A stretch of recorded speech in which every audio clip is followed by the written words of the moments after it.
Hello friends, my name is Batman. My job is to save the earth. So, please help Arif Yohamart's channel to reach 100,000 subscribers. Wassalamualaikum warahmatullahi wabarakatuh. Ketemu malam Arif Yohamart. Hari ini kita masih melanjutkan cerita Angga dan Arini dalam cerita yang berbalut dengan romantisme, kesedihan, dan kekeluargaan dalam Kawin Kontrak episode 40. Ciao. Nah, sebelum kita lanjutkan ceritanya, please bantu channel Arif Yohamart agar lebih berkembang lagi dengan cara tekan tombol like dan subscribe. Terima kasih mbaknya yang telah mempromosikan karya Mbak V Handaya ini dalam channel kami Arif Yohamart. Nah, part 30, part 40. Part ini sudah tayang di Yohamart. Silahkan menikmati dan mendengarkan dengan seksama sambil rebahan layah-layah biar saya yang bercerita. Ciao. Hari ini masih terduduk di aspal dan mencoba membantu orang-orang mengeluarkan sopir mobil hitam yang terbalik dan tidak sadarkan diri. Tak diperdulikannya darah membasahi pakaiannya, dia tetap sigap menolong si korban. Safety belt masih terpasang di tubuh sopir itu, yang juga nampaknya mengalami luka cukup parah sehingga agak lama juga dilakukan evakuasi. Akhirnya ketika korban baik dari pickup mobil hitam telah dibawa ke rumah sakit terdekat. Dengan dibantu seorang mahasiswanya, Arini diantar ke rumah sakit terdekat tersebut untuk melihat salah satu korban yang tadi dibawa oleh Rama. Dia kehilangan banyak darah dan membutuhkan beberapa kantung darah O, kata Rama panik begitu melihat Arini yang datang dengan darah yang mengotori baju putihnya. Arini segera menuju ruangan perawat. Tanpa banyak bicara lagi dia memeriksakan dirinya. Syukurlah darahnya cocok dan dia pun melakukan transfusi darah untuk korban. Dia, Abimanyu, sudah dihubungi juga oleh Arini sebelumnya ikut menyumbangkan darahnya. Rama nampak terharu melihat apa yang dilakukan oleh Arini. Hanya dengan hitungan jam beberapa kantong darah berjenis O terkumpul dan bisa dipakai membantu sahabatnya yang sedang melakukan operasi akibat kecelakaan yang baru saja dialaminya. Setelah tidak sadarkan diri 2 hari pasca operasi, akhirnya salah satu sahabat Rama itu sadar dan nampak kaget melihat Rama yang berada di sampingnya. "Gue di mana, bro?" katanya lemah. "Lu di rumah sakit, bro. Sudahlah, jangan banyak bergerak dulu," jawab Rama sambil menahan sahabatnya itu yang ingin duduk. "Kenapa gue di sini? Tadi saya melihat Arini," jawabnya lagi. "Gadis kambing itu yang menarik lu dari mobil yang lu kendarai dan terbalik itu," jawab Rama lembut. "Karena gadis kampung itu juga operasi lu berjalan lancar. Dia menyumbangkan darahnya untuk meminta Abi, dia dan beberapa siswanya untuk ikut mendonorkan darah untuk lu," sambungnya. "Ngerti nggak lu? Operasi? Gue dioperasi apa, bro?" tanyanya panik. "Tulang tangan lu patah dan mencuat keluar. Arini yang panik menarik lu cepat dan memeluk lu agar tetap sadar," jawab Rama lagi. "Gadis kamu itu memang luar biasa, bro. Kita salah telah menyakiti perasaannya. Gue menyesal," sambung Rama sambil tertunduk. Beni merasakan sebuah pukulan keras yang dilayangkan kepadanya. Arini, ya, gadis kampung yang berusaha direbutnya dan dihancurkan kebahagiaannya, kini menjadi malaikat penolongnya juga. Beni tidak dapat menahan kesedihan yang kini melandanya. Air matanya pun menetes perlahan.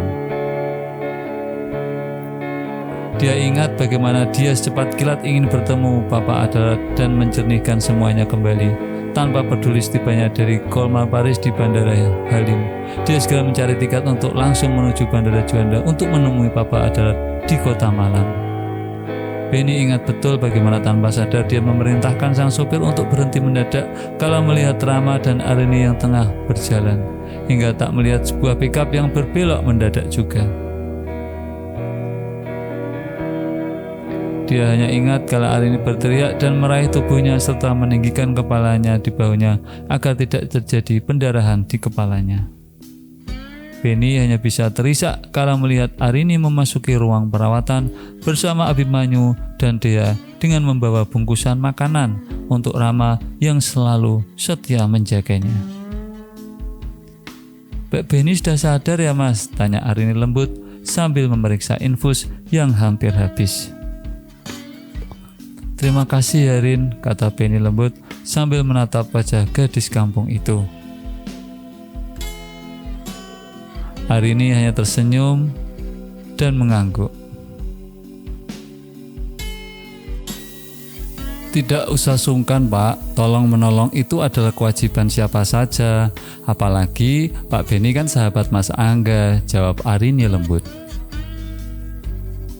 "Bi, tolong panggil suster, infusnya harus diganti," kata Arini lembut pada Abimanyu. Dia nampak membuka bungkusan yang dibawanya. Harumnya aroma masakan memenuhi ruangan itu. "Ayo Pak Rama, makan dulu.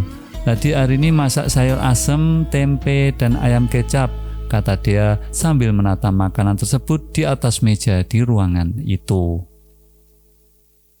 "Arini bisa masak juga ya, kirain hanya nangkap belut doang di sawah." Canda tawa Rama sambil tertawa bahak-bahak. Semua pun tertawa mendengar candaan Pak Rama. Benny tidak pernah melepas pandangannya pada Arini. Entah perasaannya kini sulit dijabarkan. Ingin rasanya dia berteriak melepaskan semua yang dirasakannya saat ini. "Rin, anakmu mana Rin?" tanya Benny tiba-tiba. Sontak Rama menghentikan suapan ke mulutnya. Dia menatap tajam ke arah sahabatnya itu. "Angga Junior sedang bersama Papa di rumah.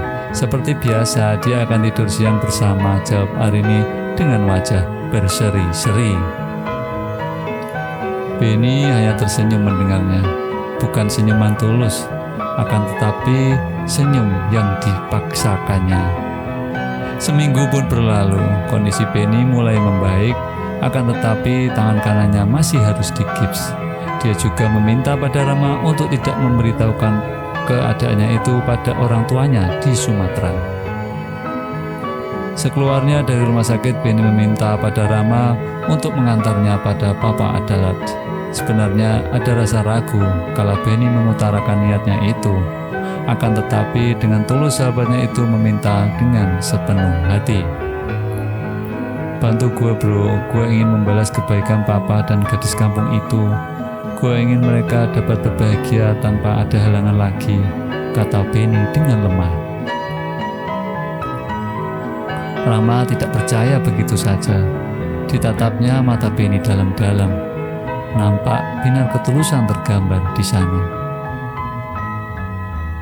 "Gue harap lu bener-bener berubah bro," batin Rama. Sepanjang perjalanan menuju rumah Papa Adalat, Rama dan Benny lebih banyak terdiam. Benak mereka dipenuhi oleh pertanyaan-pertanyaan yang hanya bisa mereka jawab sendiri. Rama tidak ingin lagi berbicara terlalu banyak jika nanti kenyataannya tidak seperti yang diharapkannya. "Selamat ya bro atas rencana pernikahanmu dengan Astrid," kata Benny sambil memandang keluar jendela. Sontak Rama kaget. Memandang sahabatnya itu. Sudah waktunya kita semua belajar melupakan gadis kampung itu. Sudah saatnya saya membuka lembaran baru di hidup saya. Saya ingin merasakan arti berbahagia tanpa batasan apapun, jawab Rama sambil tersenyum. Akan tetapi, gue akan tetap menjaga dan menemani Arini, bukan sebagai kasih, akan tetapi sebagai kakak, sambungnya lagi. Rumah Papa Adalat nampak sepi, hanya seorang penjaga rumah yang berada di rumah. Mendengar penjelasan Mamang penjaga rumah, Rama lalu kembali ke atas kendaraan dan memerintahkan supir membawa mereka ke rumah Arini. Papa Adalat berada di rumah Arini setiap pagi hingga malam hari. dia pergi menjenguk cucunya, kata Rama dengan nada menusuk. Maksudnya? Tanya Benny bingung. Angga tidak mau menerima Arini dan anaknya, hingga papa harus melakukan semua ini, jawab Rama ketus. Benny terdiam. Dia tidak mau lagi bertanya lebih lanjut. Semua itu ulahnya. Dia hanya membuang pandangannya keluar jendela. Rasa bersalah semakin menggerogotinya. Akhirnya, tibalah mereka di rumah mungil bercat putih milik Arini. Benny nampak merasa malu melihat kenyataan di depan matanya. Semua tuduhannya sama sekali tidak terbukti. Dia malu, benar-benar malu melihat hanya sebuah motor Scoopy yang terparkir di halaman gadis kampung itu. Rumahnya pun tidak semegah yang dibayangkannya. Rumah gadis yang menerima setengah kekayaan Papa Adalat, seorang pengusaha kaya raya, hanyalah rumah tipe 36 yang sangat sederhana. Benny merasa lunglai melihat semua ini. Sebegitu picik dan jahat pikirannya selama ini. Rama lalu menepuk pundak Benny dan menuntunnya memasuki rumah Arini. Suara tawa terdengar hingga ke halaman depan. Ada rasa ragu dalam hati Benny, akan tetapi Rama menguatkannya. Alangkah kagetnya Benny melihat ruang tamu Arini yang tidak berisi barang-barang mewah, hanya sebuah kursi biasa dan meja yang berada di ruang tamunya. Ya jenenge tipe 36, hanya figura yang menghiasi dan membingkai foto pernikahan Angga dan gadis kampung itu yang nampak mewah. Rasa sesak dirasakan Benny hingga tak sadar dia pun terisak. Rama segera memeluk sahabatnya itu. Buatlah Papa Adalat dan Arini bahagia. Ginjal Papa dan darah gadis kampung yang mengalir di tubuhmu itu suatu tanda bahwa mereka sangat menyayangimu, bisik Rama sambil memeluk erat sahabatnya itu. Ya, benar sekali. Ginjal Papa Adalat satu telah di tubuh Benny dan darah Arini telah mengalir di tubuh Benny juga. Mosok ya tegel sih. Sambungannya besok ya, saya harus kembali kerja dulu. Salam dari Mbak V. Handayani untuk sahabat Yoha semuanya. Wassalamualaikum warahmatullahi wabarakatuh. Sampai jumpa di episode selanjutnya, episode 41. Ciao, kamsahamnida, kumawo. Cakok pekok to set bu. Wong ayu. Piye kabare? Aku Hulk. Menungso werna ijo sing paling kuat rak ono tandingane kejaba Thanos. Matur suwun wis nonton video Arif Yohamart. Ojo lali like lan subscribe channel ini. Matur suwun. Terima kasih, thank you, kamsahamnida, gumawo. I love you.